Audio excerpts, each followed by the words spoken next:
What is up, everybody? Luke Film Boss here, and today I'm going to be reviewing Priscilla. Now, Priscilla is a biopic film of Priscilla Presley's life, and it's directed by Sofia Coppola. I think that I'm pronouncing that right, but if I'm not, please forgive me. But Sofia Coppola is most well known for directing The Virgin Suicides, Marie Antoinette, and The Beguiled, which are all movies that I have not seen.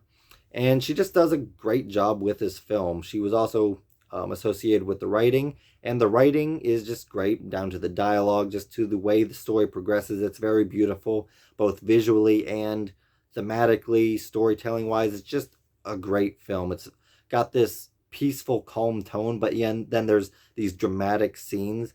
But overall, it's just a very romantic yet also dramatic film, and it's just really well made. And A24, which is the studio behind this movie, is just well known for making really high quality films, and this movie does reflect on that. And I think this is the first movie that I've actually ever seen from Studio A24, and it's definitely a good way to start off.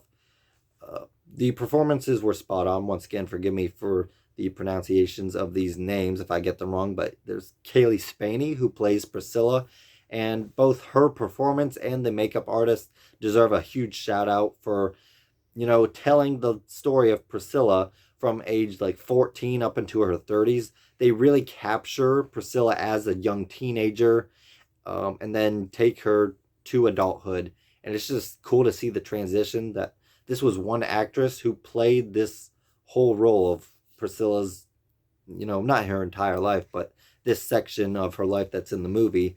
And they age her really well. And I think Kaylee Spaney, I think, is like in her mid 20s, so they kind of de-aged her. I don't think they used CG. I think it was all makeup. So they kind of de-aged her to make her look like a young teenager, and then they kind of aged her up to look like she was older than she was, like in her 30s. So it's very, very well done there. The portrayal of Elvis was pretty good, not as good as Austin Butler, but Jacob Elo Elo Elordi, I guess that's how you spell his name or pronounce his name. He did a really good job. His mannerisms and his voice do capture Elvis, and so when I was watching this movie, I didn't think, oh, it's a dude trying to be Elvis. I'm like, that's Elvis, even though it's a different portrayal of Elvis than Austin Butler's, and it doesn't really look like the real life Elvis, but it's all in the voice and the mannerisms. And so for the movie, just like in the Elvis film, you kind of buy into it. And now this movie is definitely, it's an adult film. It's not for kids, and it is very grown up, mature, and adult. But I don't quite get why the movie is rated R, to be honest, because Baz Luhrmann's Elvis was rated PG-13, and the swearing, both, I think there was actually more swearing in the PG-13 version. There was at least one or two F-bombs in that PG-13 version, and in this movie there's only two F-bombs, and like outside of that there's less swearing in this movie. The drug use was about the same, I think, as the PG-13 version, and even the sexual content, there's not like explicit sexual content, but the sensual scenes that are in here, I think, aren't really any worse than the PG-13 version as well. So I'm not sure if maybe the studio requested for this movie to be rated R so that, people weren't taking their kids to see this movie, I guess, which I think is actually maybe a respectable thing to do. But I just really don't get how this movie got an R rating while the other version got a PG-13. So that's just my observation. Definitely would say if it's a good movie for 18 and older. So I do think that in that regard, yes, the rating is warranted. It's a good rating. But it's just kind of confusing to me, to be honest. But overall, this movie is just fantastic. Once again, it goes from Priscilla's life as a young teenager, I think age 14, up until her 30s when she left Elvis. And there's a lot of good things here. It starts out very sweet. It's kind of sad to see the progression, because the way this thing started out, yes, Elvis was much, much older than Priscilla, but at first, you can, at least based on the movie. You got to take the movie as what it is. Sometimes it's not 100% accurate to how things happen in real life, but based on the fact that this is based on a book that Priscilla Presley wrote, I would say that it's pretty accurate to what actually happened in real life. And so Elvis, he starts off pretty respectful. He's seems that he's got genuine, upright, you know, motives and reasons for this relationship. And so it's kind of sweet to see them sort of get to know each other. And it was a different time back then. This is like the 40s. I'm not sure what the laws were back then, but he did talk with the father. He got the parents' permission to see Priscilla and, start, I don't know if they were courting or if it was just sort of dating or just seeing each other, but it seemed pretty genuine and respectable when it started out. And it's not like he was messing around with her, because he would talk with her at parties, and then he went away for like a long period of time. He didn't even see her again until she was like 17, and then he had her move out to him and all of that stuff. If you watch the movie, I don't want to like give away the entire plot, but you definitely see that it starts off pretty innocent at first, and he even wants to kind of save himself. Like, we know that he didn't save himself physically for marriage, but with Priscilla he wanted to save himself for marriage, and that's kind of respectable, but also a little bit hypocritical. Like, I don't blame him. It's a good thing that he wanted to do, but if he's been messing with other girls, especially, it doesn't quite make it 100% clear. At least the first time watching, I wasn't quite sure if he had an affair with any other girls while they were waiting to get married. But there was definitely things there that would imply that he was sleeping with other women, which is a really bad thing. But it's also very hypocritical, because he chose not to sleep with Priscilla when he came back. And it's very, once again, adult topics. And like, I don't blame Priscilla for wanting that affection from Elvis when he's giving it to other girls, while Elvis wanted his relationship with Priscilla to be more, pure, more traditional, more professional. And I think there's a lot to be said about that, is because Elvis was living this double life, and he's definitely a lot in the wrong. He's way more in the wrong than Priscilla, but I do like the fact that this movie does show the two different sides, and we'll get into Priscilla's side, but starting with Elvis, because I want to get his out of the way first. Priscilla was kind of his way of living that, traditional, pure, good life, good marriage, kind of upright life that he wanted, and he was kind of trying to do that through Priscilla, but he was also doing it in a very manipulative, controlling way, to the point where he was starting to critique Priscilla on the way she looked, telling her what dresses and what hair color and what kind of makeup he wanted her to have. And he was kind of trying to micromanage his relationship with Priscilla to be this perfect image of what he wanted his life to look like. While on the other end, he was letting the drugs, his anger, his lust get in the way, and he was living a double life. And so while his intentions might have been pure with Priscilla, his other things in his life definitely were getting in the way and definitely interfering with that relationship that he wanted. And it's really sad, but also he needed to control himself, and he wasn't doing that. So he is definitely in the wrong in this story. He definitely was in the wrong. But then looking at Priscilla's end of things, by the time they really started getting closer in their relationship, because once again, he was gone for long periods of time, when he actually started, being around Priscilla more, she was in that 18-year-old to 18 plus age range. Sure, they were a little bit closer because she moved out to be with him when she was like 17, and they did have like this one scene shows like he took her to like the casinos and stuff. So like she was living it up with him a little bit before she was 18, and so she was still very young and susceptible and naive, but she was of the age where she can take some accountability for herself.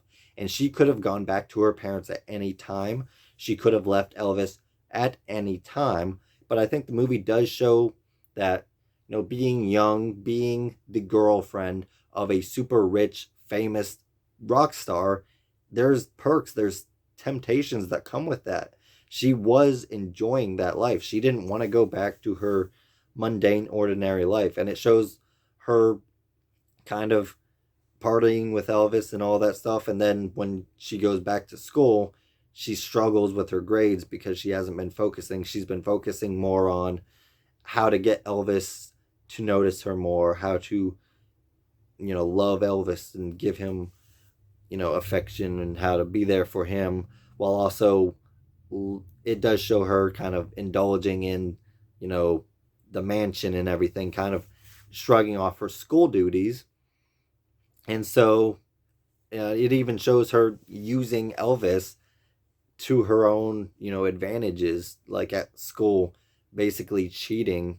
I don't know, this might have been in Priscilla's own book that she wrote, where the movie kind of shows like, yeah, she used having Elvis as a way to get a student to help her cheat on one of her tests so she could graduate high school.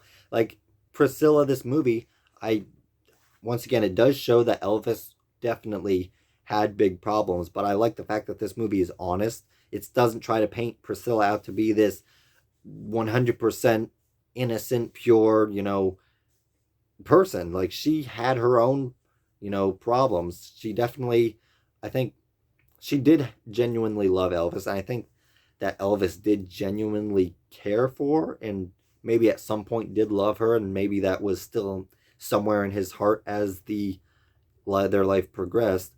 But you can definitely tell that she stayed because she wanted to be with Elvis. But I do think that the luxury, the life, the dresses, the giant penthouse, all of that did factor into, her staying with Elvis. She just wanted that fairy tale life of being rich and famous, being with this rock star, this charming rock star. And she did love him, which I think is why she stayed. But I think the movie does show that maybe if he hadn't been so rich, if he hadn't been so famous and given her all of these things, maybe she would have left him sooner. Who knows? And I think that's not really the big question here. Really, it is a romance story. Most of the movie is spent, in their, love story, but then there is the drama. I like the contrast between romance and then the drama, the cracks, the problems, the red flags in the relationship. And while they wanted it to be this fairy tale, romantic relationship, by the end we realize and we see that it just can't be that way. You can't have your cake and eat it too. You have to set boundaries. You have to abide by those boundaries. And if not, then things are going to collapse. I think that it's cool. One way that the story went. Most of the story is showing the early stages of their relationship when they cared more. It was more romantic. And then less of the movie is showing kind of the bad stuff behind that, but it still does show it throughout even the romantic early stages. But, Elvis progressively gets worse and worse, both in his anger, the way he treats Priscilla. But I do like the contrast, like after they get married and after they get a kid, Elvis kind of backs off on his controllingness of Priscilla, and she kind of goes back sort of to her natural look. Her hair, less makeup. She kind of just becomes herself again, a much older, mature version of herself before Elvis kind of started micromanaging her appearance. And Elvis kind of just stopped caring, which I like the way the movie ended, because I was thinking to myself, maybe him being less controlling was a good thing. But then you look back at the movie and you realize she stayed with him even despite him being controlling. Because when he was controlling about her appearance, yes, he should have been better. He should have been a much more loving guy.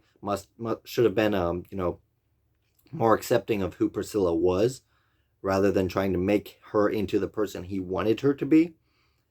But it was during those stages of their life that she chose to stay with him, despite the unfaithfulness, despite the drugs, despite the anger outbursts.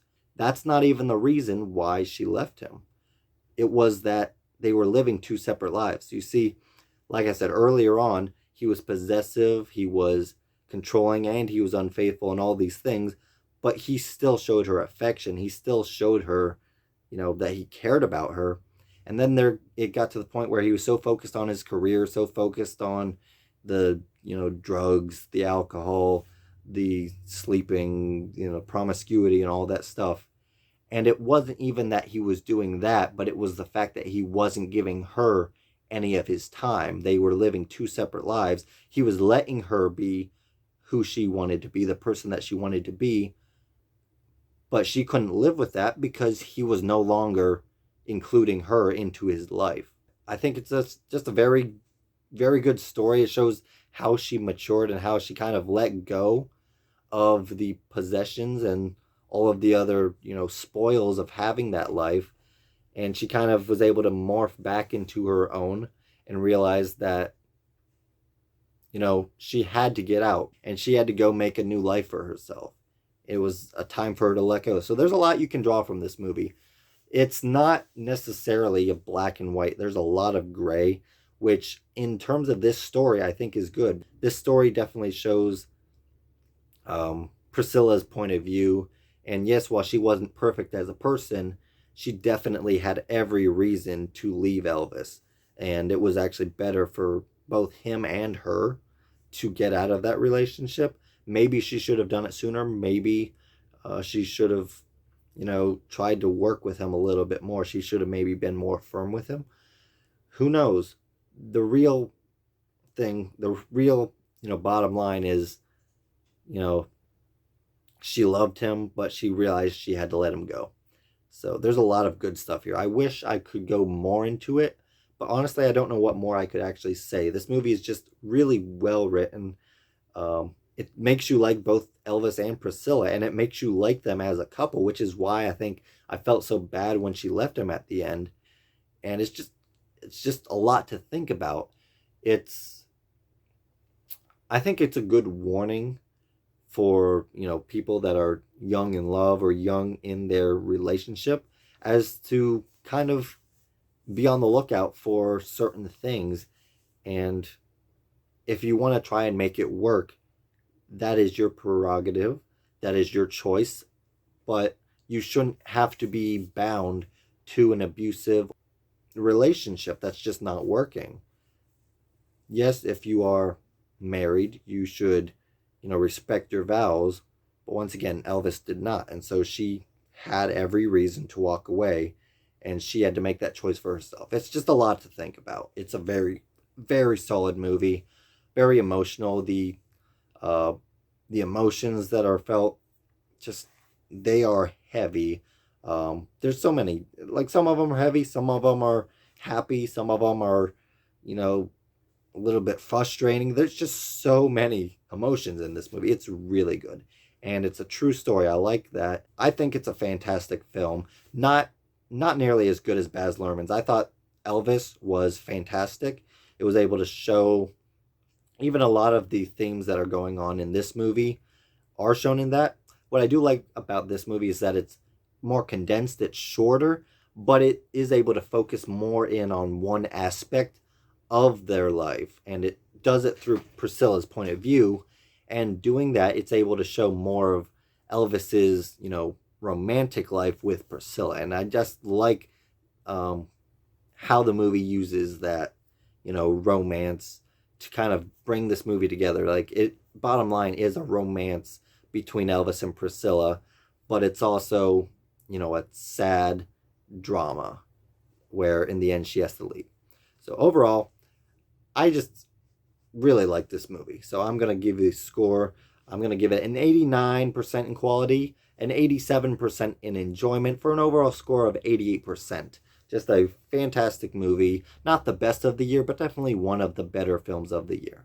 So thank you all for watching. Please like, comment, and subscribe, and hit that notification bell to help you be on the lookout for more videos from Luke Film Boss.